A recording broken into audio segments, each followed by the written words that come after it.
अस्सलाम वालेकुम, आप देख रहे हैं के न्यूज HD। मैं हूं हारिस अली शाकिलानी। चलते हैं आज की अहम खबरों की तरफ। ताज़ा तरीन खबरों से बाखबर रहने के लिए हमारे साथ रहिए। रुक करेंगे खाने बाल का, जहां से रिपोर्ट कर रहे हैं हमारे नुमाइंदे साजिद महमूद मलिक।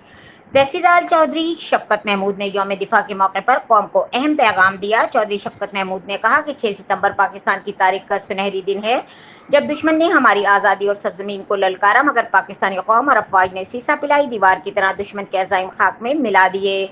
उन्होंने 1965 की जंग के शोधा और गाजियों को खराज अकीदत पेश किया और कहा कि फौज और अवाम आज भी मुत्तहिद हैं। पाकिस्तान अमन चाहता है, लेकिन किसी भी जाहिरात का भरपूर जवाब दे जाएगा। चौधरी शफकत महमूद ने हालिया भारत कशीदगी का जिक्र करते हुए कहा कि हमारी अफवाज ने हर महाज पर दुश्मन को नाकाम बनाया। इस कामयाबी का सेहरा field marshal general Asim Munir के सर जाता है, जिनकी क़यादत ने कौम को नया हौसला दिया। आखिर में उन्होंने कहा कि यकीन, कुर्बानी और ईसार हमारा हथियार है। पाकिस्तान जिंदाबाद, अफवाज पाकिस्तान पाइंदाबाद। ये था तहसीलदार फतेह जंग का पैगाम, जो यौम दिफा के मौके पर कौम के जज्बे हौसला और इत्तेहाद को उजागर करता है।